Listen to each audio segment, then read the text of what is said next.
Bueno, continuamos con nuestro tema, el privilegio de conocer a Dios. Y en este tema estamos ya en la parte número 3. Hoy tenemos un tercer personaje del cual estaremos hablando en esta mañana. En esta serie del privilegio de conocer a Dios, ya hemos visto la vida del patriarca Job, al cual la Biblia lo determina o lo llama un hombre temeroso de Dios y apartado del mal, como vemos en Job capítulo 1, versículo 1. Y este hombre llamado Job, este patriarca, su conocimiento acerca de Dios, demostró que nada era imposible para Dios y que nada escapaba de la mano de Dios. Lo que tuvieron en esa primera entrega, veíamos en el capítulo 42, los versículos 2 y 5, que decía este patriarca: yo conozco, Dios, que todo lo puede y que no hay pensamiento que se esconda de ti.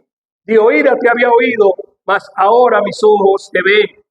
Debemos de aprender de la vida de este hombre, que teniéndolo todo, se vio en un momento que lo perdió todo, y aún esto no le quitó el deseo, ni perdió nunca su fe ni su confianza en ese Dios al cual él servía, que era su amigo, a quien él había decidido conocer.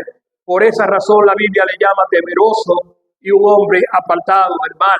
El segundo que veíamos de estos personajes, en la segunda entrega, veíamos a Enoc, que en medio de un tiempo de que los hombres estaban entregados al mal, viviendo a espalda de Dios, cuyos corazones eran de continuo hacer el mal, como vemos en Génesis capítulo 6, por lo cual Dios tiene que mandar el diluvio. Este Enoc, que lo veíamos en el capítulo 5, dice que caminó con Dios durante 365 años.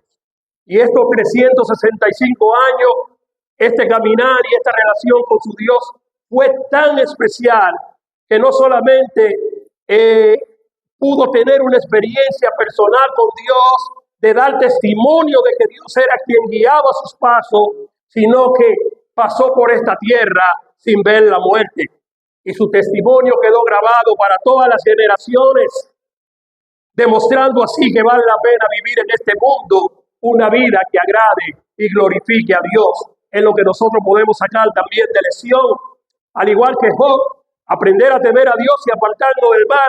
En el caso de Enoc, aprender que vale la pena vivir en este mundo una vida que agrade a Dios en todo lo que nosotros hacemos.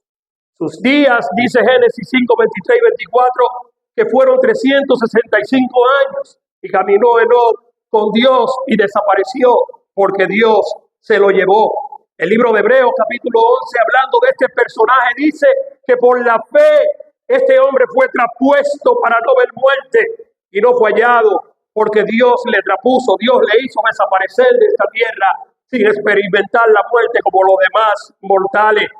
Y antes que fuese traspuesto, lo que quedó plasmado como testimonio para el mundo es que Enoc tuvo testimonio de haber agradado a Dios. ¿Cómo está tu testimonio? ¿Cómo está la vida tuya y la mía? Cuando pasemos nuestra estancia en esta tierra, podrán decir los que nos conocieron: fulano, fulana vivió una vida para agradar a Dios y no para agradarse a sí mismo. En esta semana nos corresponde hablar del tercer personaje que tuvo el privilegio de conocer a Dios.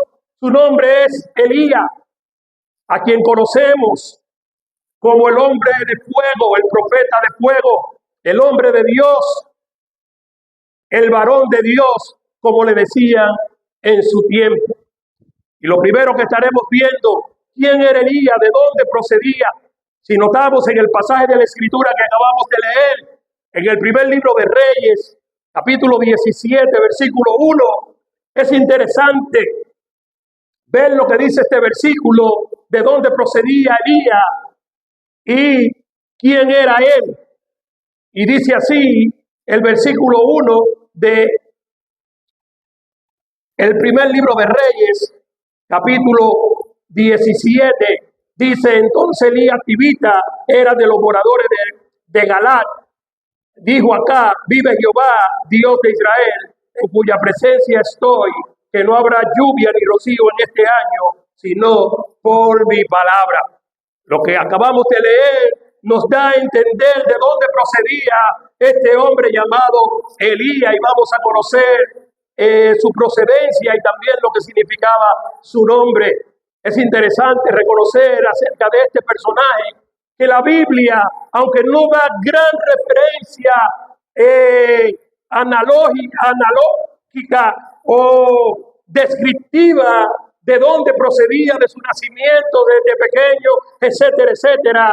El primer libro de Reyes, capítulo 17, versículo 1, describe a Elías que procedía que era de los moradores de Galat y pertenecía a un lugar llamado donde habitaban los tibitas, y se le llamaba Elías tibita. Este hombre, cuyo nombre se llama Elías, su nombre significa el que amaba a Dios, aquel que estaba, que tenía una estrecha relación con Dios, que su Dios era Jehová. Son muchas las hazañas que podemos encontrar en el primer libro de Reyes por los milagros realizados por este profeta de Dios. Y me gusta cómo lo describe Santiago, porque muchas veces nosotros pensamos que estos personajes bíblicos que pasaron, que fueron parte de la historia del pueblo de Dios, eran anormales, eran hombres diferentes a nosotros. Y me gusta que Santiago, cuando habla de Elías, lo describe como uno igual que nosotros. El apóstol Santiago, aparte de lo que dice Reyes, capítulo 17, que describe a Elías como un morador de Galat y se llamaba Elías tibita, Santiago lo describe en Santiago 5, versículo 17, lo describe como cualquier mortal, como tú y yo, y con pasiones semejantes a la nuestra, pero con una fe grande en el conocimiento de Dios. ¿Qué marcaba la diferencia en este hombre entre tú y yo?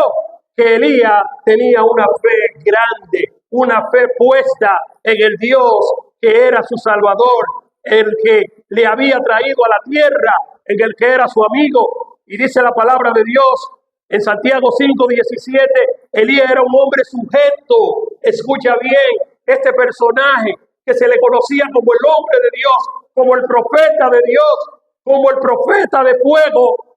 Este personaje, Santiago lo describe, que dice, y Elías era hombre sujeto a pasiones semejantes a la nuestra, y oró fervientemente para que no lloviese, y no llovió sobre la tierra por 3 años y 6 meses. Lo que describe primer libro de Reyes, capítulo 17, versículo 1, que Elías se levanta y le dice al rey, vive Jehová, y por lo que Dios es, y por la potestad o por el poder que me ha dado, te digo a ti, oh rey Acá, que no lloverá en la tierra hasta que yo no diga que caiga lluvia. Y vemos cómo Santiago lo describe aquí, que Elías oró para que no lloviese, y usted sabe cuál fue el tiempo, 3 años y 6 meses. Imagínense qué difícil debe de haber sido ese tiempo para la tierra, para producir los frutos. Si usted lee este capítulo 17 del primer libro de Reyes, se va a dar cuenta cómo se describe la gran sequía que hubo en la nación, cómo los frutos se escasearon, cómo los animales se estaban muriendo, según narra la historia, por esta sequía que Elías profetizó y que se cumplió y que duró 3 años y 6 meses. Por eso hemos dicho que Elías, el significado de su nombre es Jehová es mi Dios, Jehová es el único Dios, Él es mi amigo, Él es mi todo. Y en Él yo creo, porque no hay otro como Él.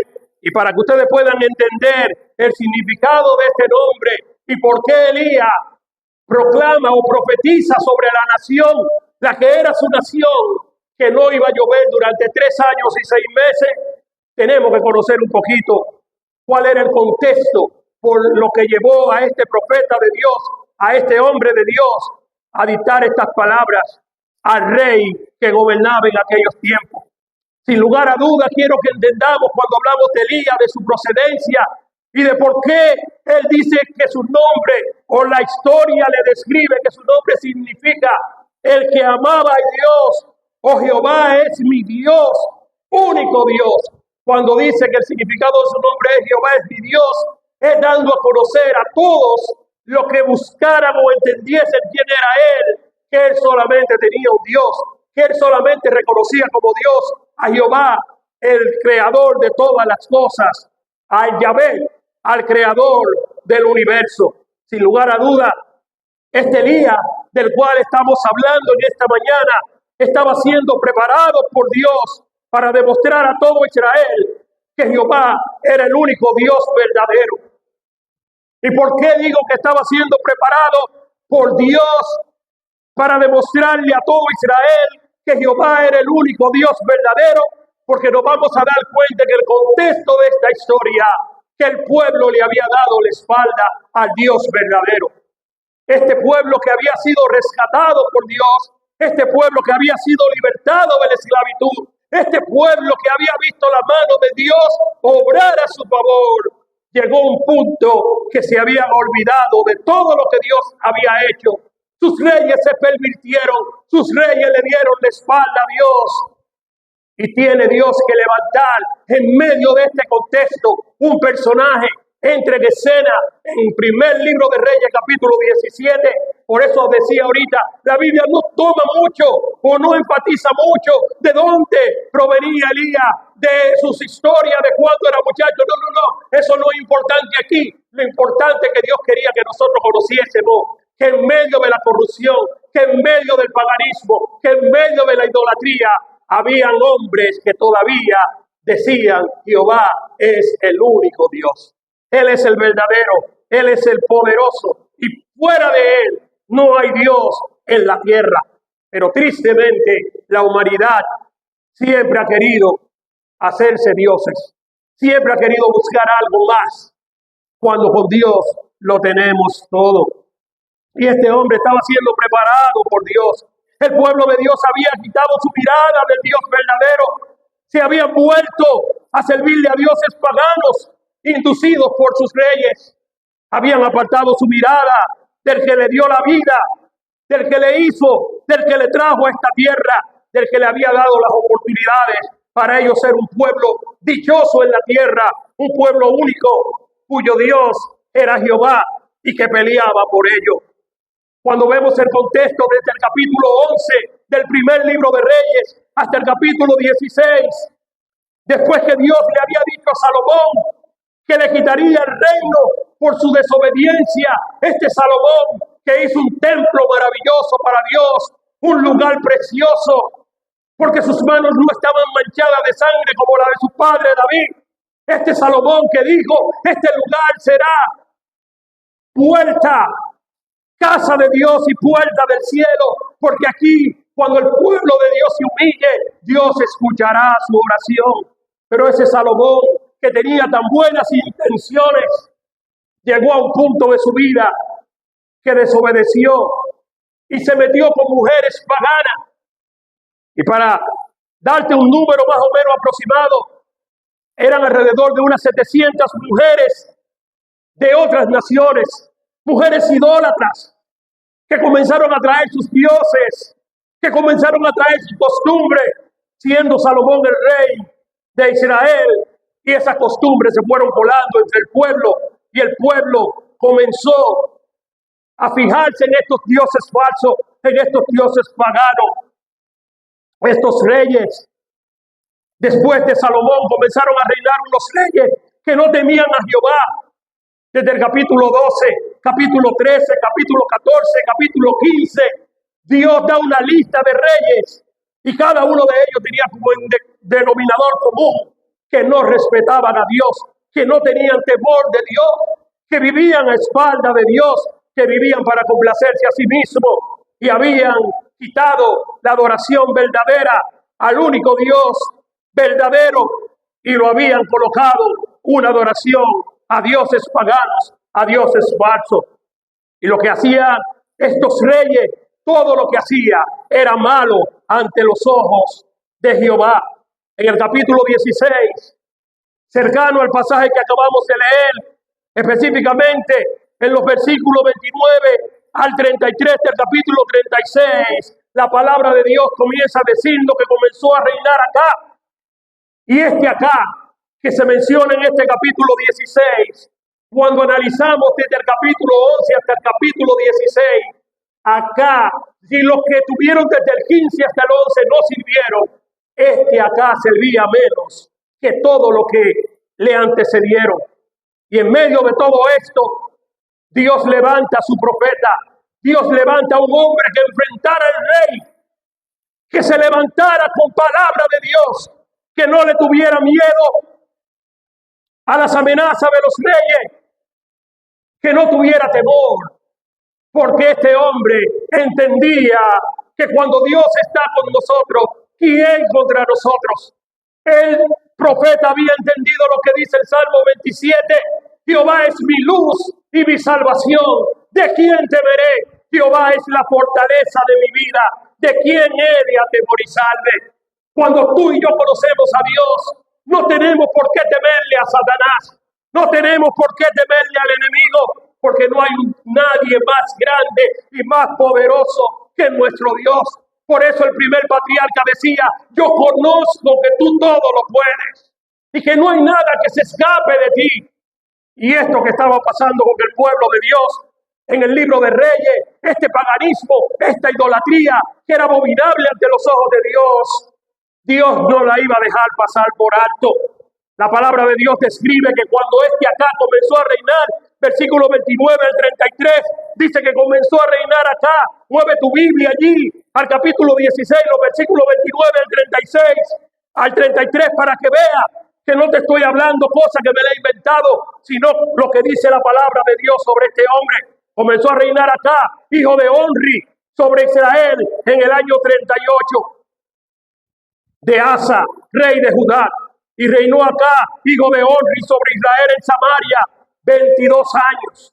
Y acá, hijo de Onri, oye como describe la palabra de Dios, hizo lo malo ante los ojos de Jehová, más que todos los que reinaron antes de él, porque le fue ligera cosa andar en los pecados de Jeroboam, hijo de Nabat, y tomó por mujer a Jezabel, hija de Batal, rey de los Sidonios, otro pagano, y fue y sirvió a Baal y lo adoró, e hizo altar a Baal en el templo de Baal que él edificó en Samaria, e hizo también acá una imagen de acera, haciendo así acá más que todos los reyes de Israel que reinaron antes que él, para provocar la ira del Dios de Israel.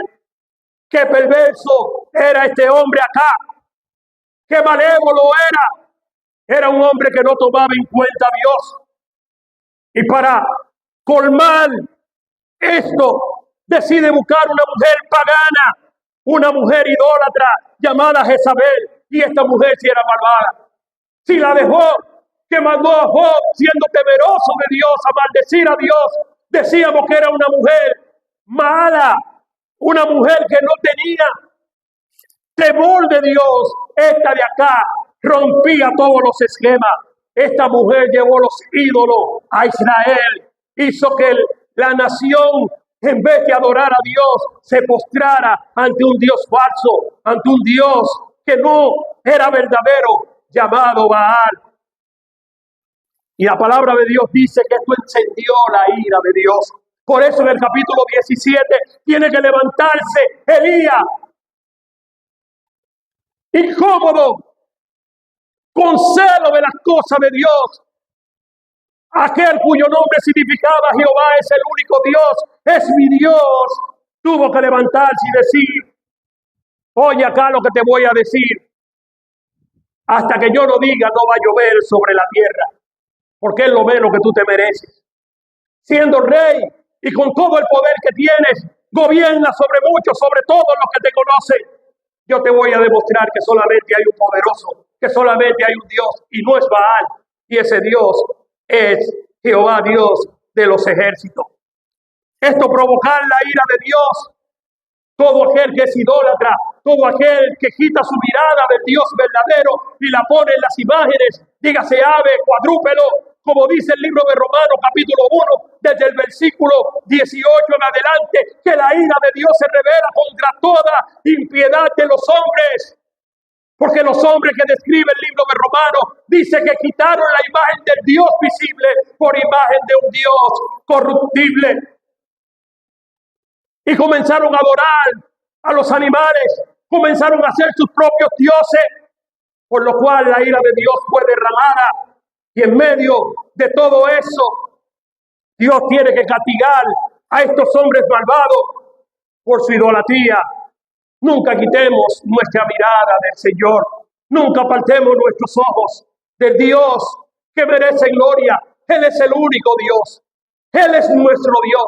Y si tú y yo decimos que le conocemos, que tenemos el privilegio que tuvo Elías, que tuvo Enoc, que tuvo Job, tenemos que demostrarle al mundo que nuestro Dios es real, que nuestro Dios es verdadero, que no necesitamos de nada más en nuestra vida, que con Dios lo tenemos todo, que como dijo el apóstol Pablo, todo lo puedo en Cristo que me fortalece, porque Él es el Dios que me da la fuerza, Él es el Dios que hace posible todo para mí.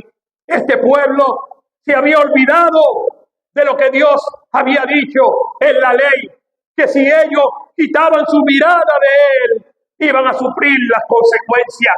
Y esto nos lleva al punto cuando el orgullo y la arrogancia no nos dejan darle la gloria a Dios. Y esto provoca la ira y el castigo que Dios nos manda por causa de nuestra desobediencia.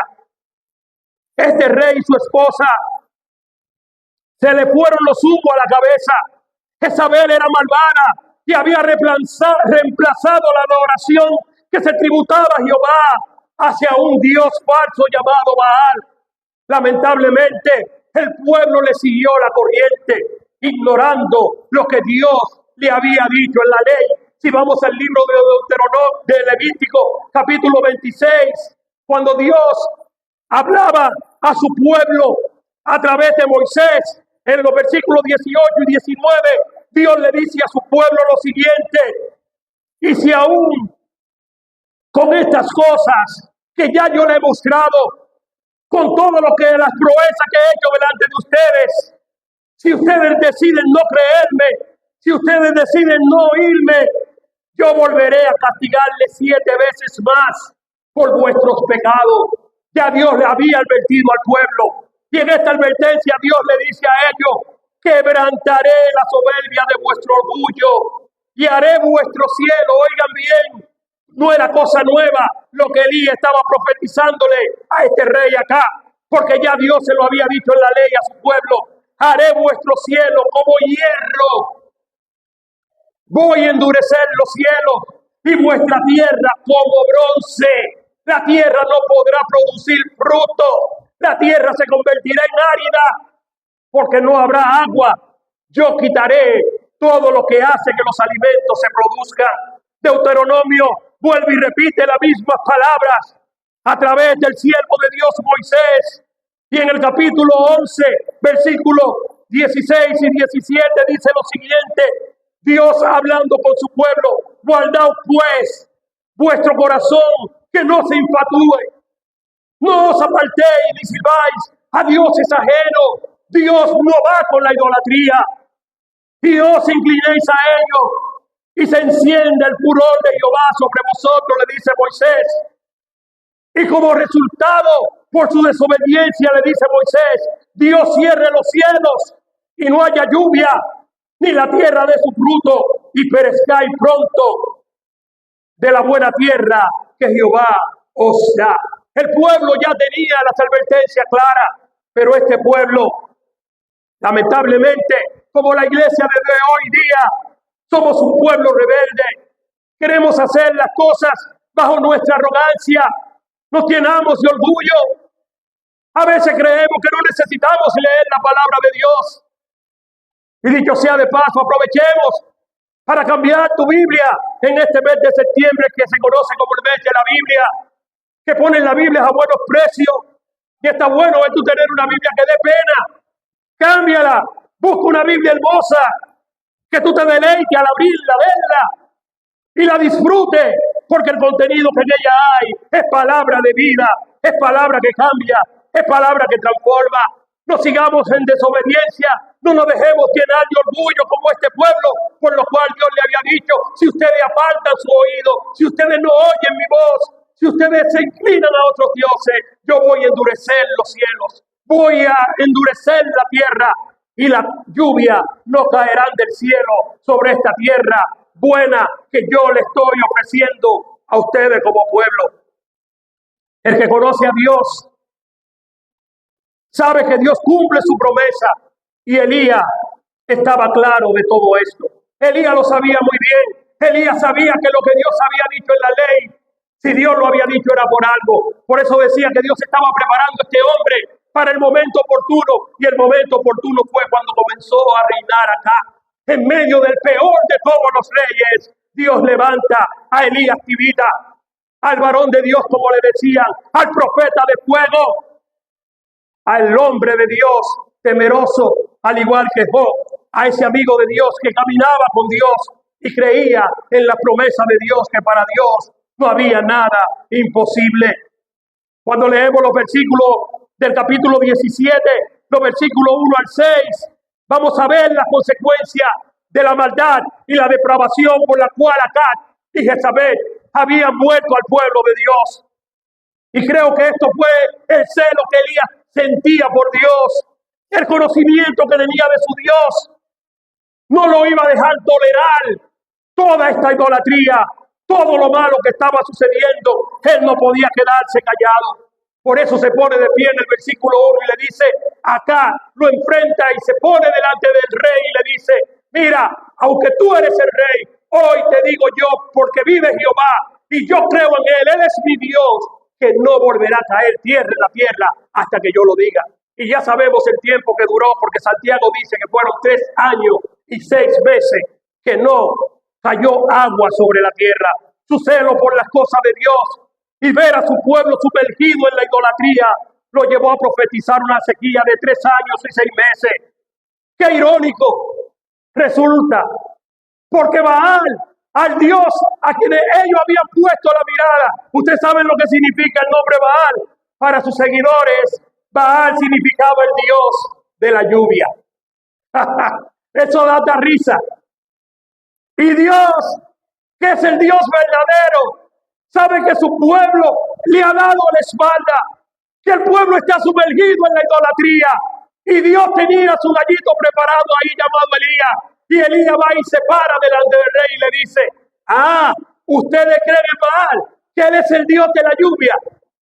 Yo creo en el Dios que está por encima de Baal, que está por encima de todo lo creado, que hace que salga su sol para buenos y malos. El Dios que es creador de todas las cosas. Y ese Dios a quien yo le sirvo, que es el único Dios verdadero, escucha acá. Yo te voy a demostrar a ti que aunque ustedes creen que la lluvia la manda Baal, que es el Dios de la lluvia, Dios el verdadero, a quien yo le sirvo, va a ser por la palabra que yo estoy profetizando hoy, que en esta tierra, en esta nación, no caiga lluvia.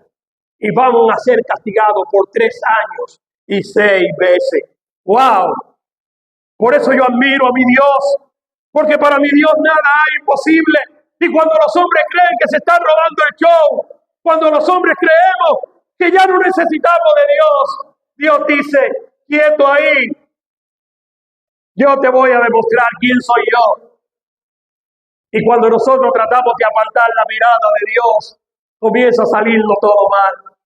Lo irónico de todo esto, que este Dios de la lluvia, durante 3 años y medio llamado Baal, que tenía 450 profetas de Baal y 400 que le servían también a Cera, ninguno de estos profetas pudieron hacer nada para que la sequía que estaba azotando al pueblo desapareciera.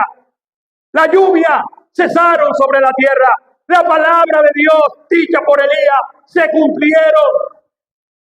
Y en este párrafo de los versos 1 al 6, Dios le dice a Elías, a su amigo, ya tú cumpliste con lo que yo te mandé a hacer, con lo que yo te mandé a profetizar acá. Ahora muévete de ahí para que no te arranquen la cabeza. Muévete. Y en este párrafo del 1 al 6, cuando usted lo lee, Dios le dice a su amigo que saliera de la ciudad y que se fuera al río Jordán y se fuera a este lugar, se aposara en la orilla allí y se quedara hasta el tiempo que Dios le indicara. Y miren qué maravilloso, en medio de la sequía, en medio de que los alimentos se escaseaban en el pueblo, en la nación, en la ciudad.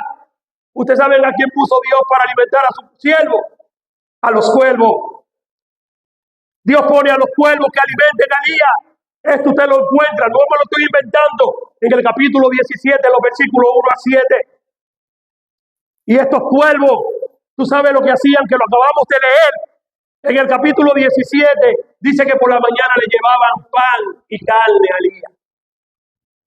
En la tarde también le alimentaban y en la noche Dios usó a los cuervos, diferente a nuestro tiempo, que el refrán dice, cría cuervo y te sacarán los ojos. Dios hizo los cuervos y esos cuervos lo hizo y alimentaban a Elías. Aunque sí hay cuervos que nos sacan los ojos en esta generación que nos ha tocado vivir, no son como los cuervos que alimentaban a Elías. El profeta, el patriarca Job, había dicho en Job 38:41, para que veamos por qué Dios utiliza a los cuervos para alimentar a su profeta. Job ya había dicho en el versículo 41 del capítulo 38, ¿quién prepara el cuervo su alimento cuando sus polluelos claman a Dios y andan errantes por la falta de comida? Dios coloca a estos cuervos para que cuando sus polluelos, díganse los hijos de Dios, clamen, estén necesitados. Dios utiliza a quien tenga que utilizar para que su pueblo no mendigue ni falte pan en su mesa. La palabra de David en el Salmo 37, joven fui, versículo 25, y envejecido, y en mi experiencia, en mi caminar con Dios, en mi conocimiento de Dios, no he visto todavía al primer justo desamparado, ni a los que descienden de él mendigar pan, porque Dios es el proveedor de aquellos que le conocemos, que confiamos en él y dependemos de él. Este Elías era un hombre valiente. Este Elías no era cualquier personaje de la historia, era un hombre temeroso de Dios. Aunque Santiago lo describe como uno igual que tú y yo, con pasiones, cuando dice la palabra de Dios, con pasiones semejantes a la nuestra, es que Elías, así como tú y yo pecamos, podía pecar. Tenía las mismas tentaciones que quizás tú y yo tenemos, pero aún en todo esto, Elías entendía que valía la pena guardarse para Dios, confesar nuestros pecados a Dios, creerle a Dios y esperar en la promesa que Dios tiene para aquellos que confiamos y esperamos en él. Este capítulo 17 es un capítulo maravilloso. Varias cosas suceden en este capítulo 17. Mi mensaje no es para hablarte de los milagros que hizo Elías, porque hizo muchos milagros.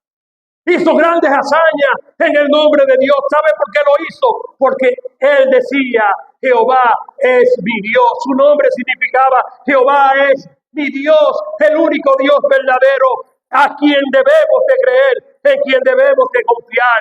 Y este hombre tenía una fe grande en el Señor. Aunque era sujeto a pasiones como la nuestra, su fe era incomparable. Él creía que en el nombre de Dios podía hacer todo lo que Dios lo mandara. Y así se cumplía, porque él tenía su fe puesta en el Señor. Si él no confiase en Dios, si él no hubiese creído en el poder de Dios, si él no hubiese conocido a su Dios, ni loco se para delante del rey a decirle, hasta que yo no te diga, hasta que yo no vuelva otra vez a esta tierra, aquí no va a llover.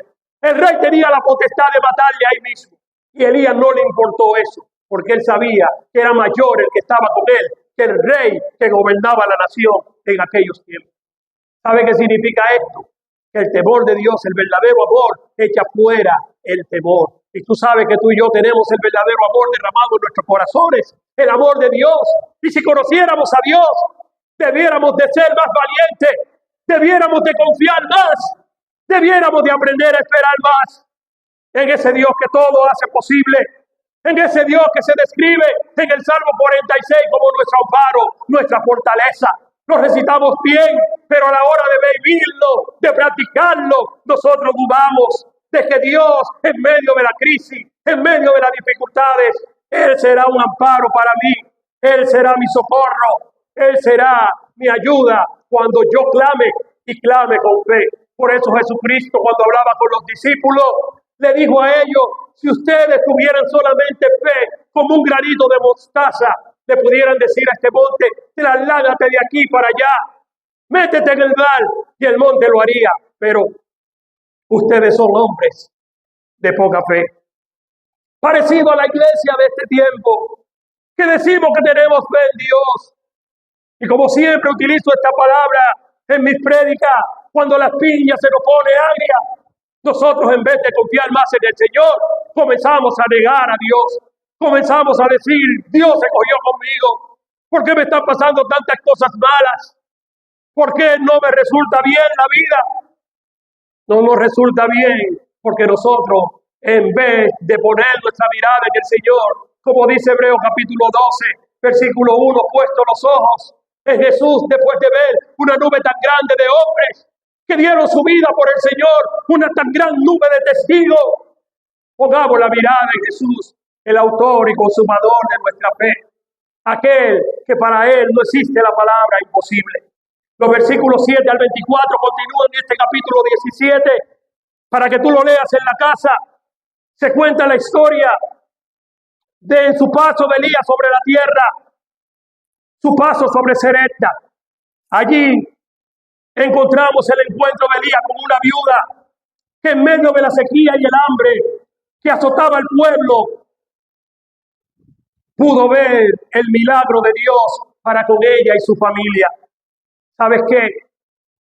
Aunque la tierra niegue sus frutos, aunque la gente diga Dios se ha olvidado de nosotros, aquellos que dependemos de Dios, estamos convencidos, estamos seguros de que Dios nunca se olvida de su pueblo. Había una mujer viuda y Dios, luego de Elías profetizar la sequía sobre la nación, que veíamos en los versículos 1 al 7, en los versículos 7 al 24, se cuenta la historia de que Dios le dice, luego de llamarle que se fuera a la orilla del Jordán y fuese alimentado por los cuervos, Dios le dice, muévete a Serepta. Allí en Serepta suceden dos cosas importantes. Dios le manda a esta ciudad, Dios le manda a este pueblo a encontrarse con esta viuda.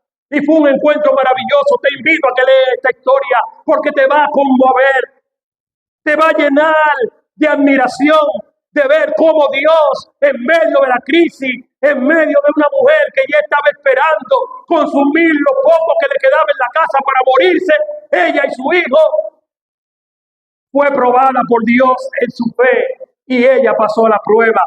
Estamos tú y yo preparados para ser probados por Dios en nuestra fe y decir que saldremos airosos como salió esta mujer en medio de la crisis que había, del hambre que azotaba el pueblo. Dios proveyó los alimentos para esta viuda.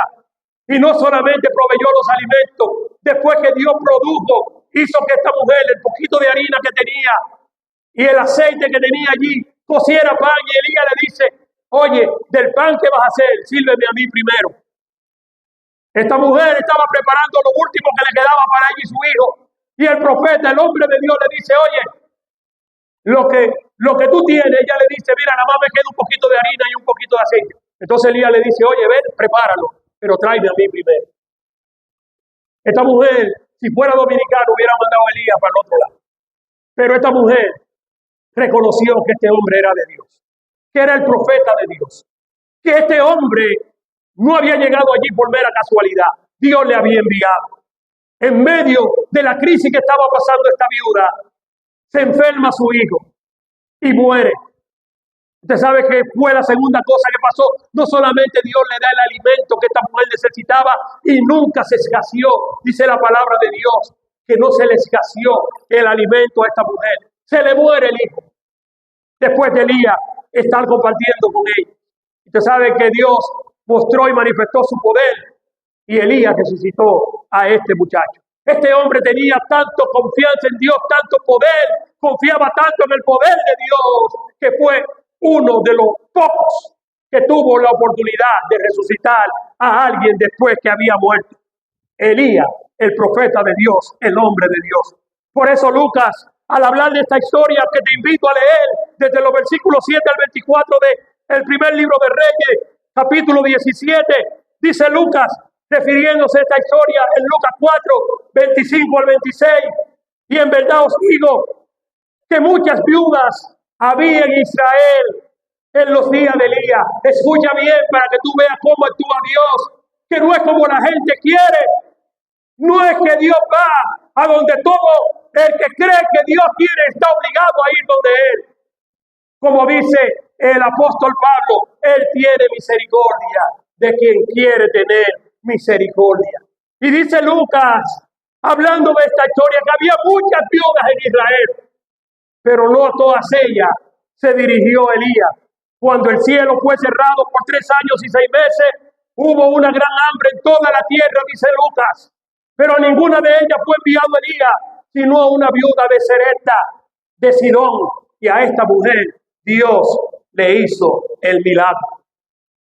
Por eso Santiago dice, hablando de este Elías, poderoso en el nombre del Señor, un hombre que tenemos mucho que aprender de él, que confiaba en el poder de Dios. Faltaría tiempo para hablar de cada una de las historias y de los milagros realizados por Elías. El tiempo en esta mañana no alcanzaría para ello, pero lo que yo quiero es que tú veas lo importante, el privilegio que es de conocer a Dios, tanto como lo tuvo Enoc, como lo tuvo Job y como lo tuvo Elías, hombres que tuvieron intimidad con Dios, hombres que confiaron en su Dios, hombres que sabían que Dios todo lo podía, que a través de la oración, que cuando clamamos a Dios, no hay barrera, no hay situación que Dios no la quite de enfrente si nosotros tenemos fe en el poder que Dios tiene para hacer las cosas. Por eso Santiago 5, 17 y 18 dice que Elías era un hombre sujeto a pasiones semejantes a la nuestra. ¿Pero qué hizo? Oró. Y no oró de cualquier manera. Oró fervientemente. No oró como nosotros, que venimos los martes y queremos que el culto se acabe de una vez. La oración comienza a las 6 o 6:30 y venimos faltando 5 para las 7.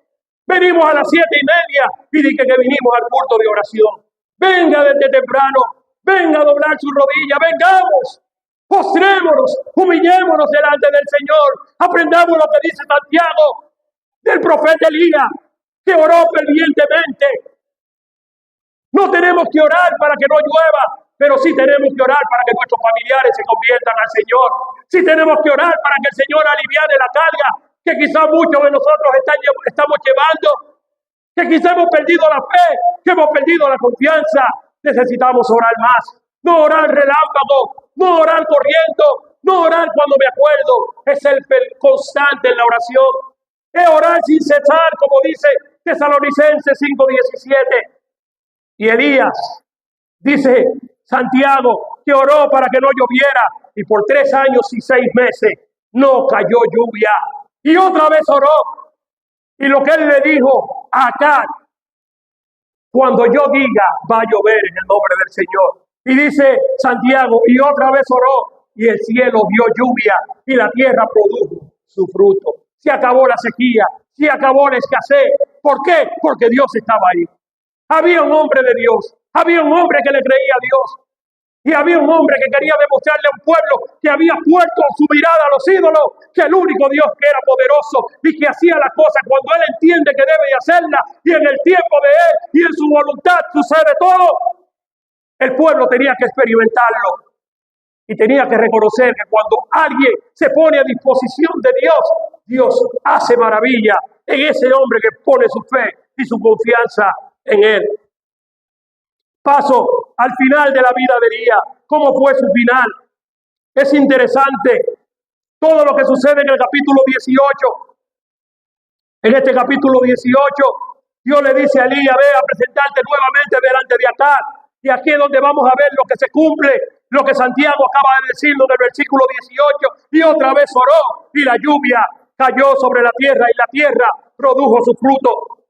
Lo que sucede aquí es lo que narra el escritor de Reyes en el capítulo 18. Dios le dice a Elías, ve, preséntate nuevamente delante de acá. Y aquí yo otra vez voy a hacer que esta sequía que he traído a la tierra desaparezca. Es interesante que en este capítulo 18 no lo vamos a leer, simplemente te estoy parafraseando lo que dice el capítulo y los eventos importantes que se llevaron a cabo allí. En su regreso adelante del rey Acab, Elías tiene un encuentro con un hombre llamado Abdías, que era mayordomo de Acab. Y este Abdías tuvo un papel importante en esta historia de todo lo acontecido en el capítulo 18, antes de Elías presentarse acá. Este Abdías, cuando Jezabel comenzó a matar a todos los profetas que profetizaban en el nombre de Dios, tratando de exterminarlos a todos, este hombre, aunque era mayordomo de Acab, aunque estaba bajo la sumisión de Acab, era un hombre que no había inclinado su mirada hacia Baal y era un hombre temeroso de Dios. Este hombre llamado Abdías. Y este Abdías, mientras Acab estaba matando a los profetas, estaba tratando de destruir a todo el que hablara en el nombre del Señor, Abdías agarraba a los profetas de 50 en 50, a los hijos de Dios, y iba y lo escondía en una cueva, y a escondido del rey y de la reina le llevaba alimento, aún habiendo crisis, aún habiendo escasez en medio del pueblo. Este hombre fue un instrumento en la mano de Dios. Ahora, su rey le manda y le dice, ve a buscar al profeta Elías, tráemelo delante de mi presencia. Y salió allí a cumplir con la misión y alcanza a ver a Elías. Y cuando lo alcanza a ver, Elías le dice a él, dile acá que yo voy a hablar con él, que yo me voy a presentar, dile que venga, que yo estoy en tal sitio. Y Abdías le dice, ay, mi señor, hombre de Dios, no me haga eso.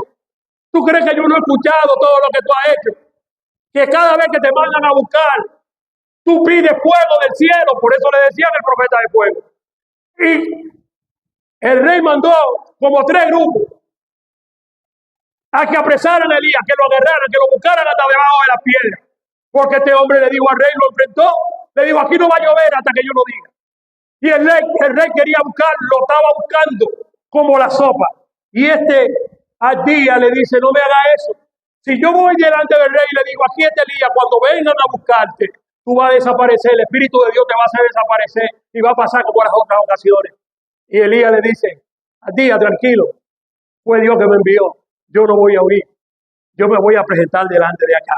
Y así mismo sucedió. Te invito a leer toda esta interesante historia en el capítulo 18. Dice que cuando llegó los versículos 20 al 40, Elías confronta al pueblo del capítulo 18. Este Elías confronta a todos los que le habían dado la espalda a Dios. Confronta a los profetas, a los 450 profetas de Baal y de Acera. Y en los versículos 20 al 40, que tú tienes que leerlo en tu casa, Elías los cita a todos ellos y pone al pueblo a decidir a qué Dios iban a servir. Si a Jehová el Dios verdadero o a Baal un Dios falso. Y la palabra con la que comienza Elías su discurso es hacia el pueblo y hacia los profetas y el rey, es hasta cuándo claudicaréis entre 2 caminos. Si Jehová es Dios, seguidle y servidle. Y si Baal es su Dios, vayan en pos de él. Ahora yo le voy a poner una prueba. Vamos a hacer un sacrificio. Y el Dios que envíe fuego del cielo, que consume el holocausto, cuando cada uno de sus profetas comience a clamar, ese será el Dios verdadero. Comenzaron los profetas de Baal y los profetas de Acera. 800 por todo y pico, casi 900 hombres, clamando desde el día hasta por la mañana.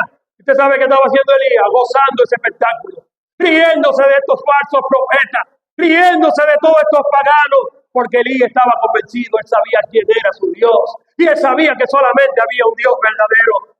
Y Elías le decía a ellos, quizá Baal está durmiendo, llámenlo más fuerte, griten, clamen con más fuerza, porque él es el Dios del agua, él puede mandar agua, él puede mandar fuego. Y Baal nunca apareció hasta que llegó la hora de Elías.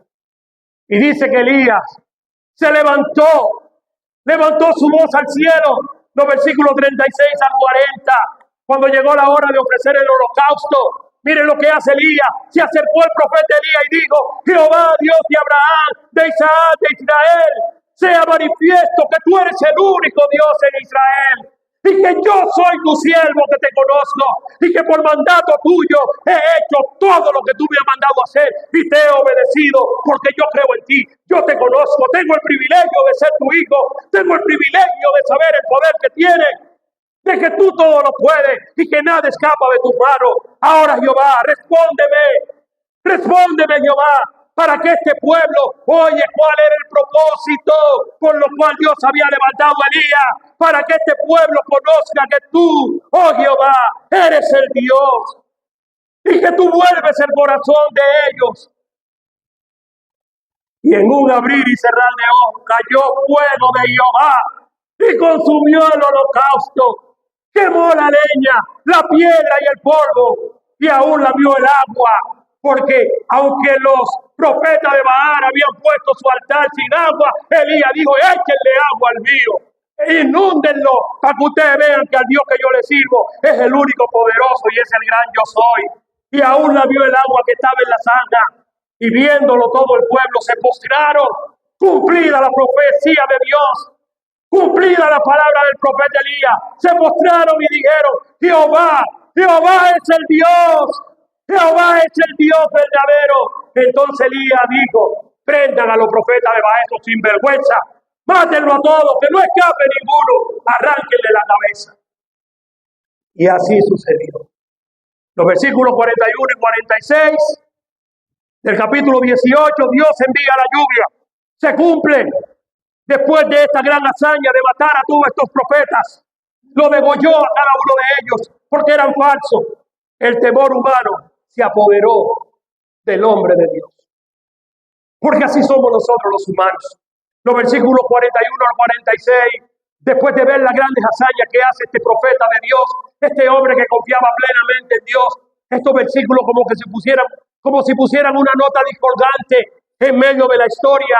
Dicen que Elías, porque Jezabel, la esposa de acá, dijo, no soy yo la reina, y yo le voy a demostrar que para este día, donde quiera que esté Elías, le voy a arrancar la cabeza y voy a hacer lo mismo que él hizo con los profetas que servían a Baal.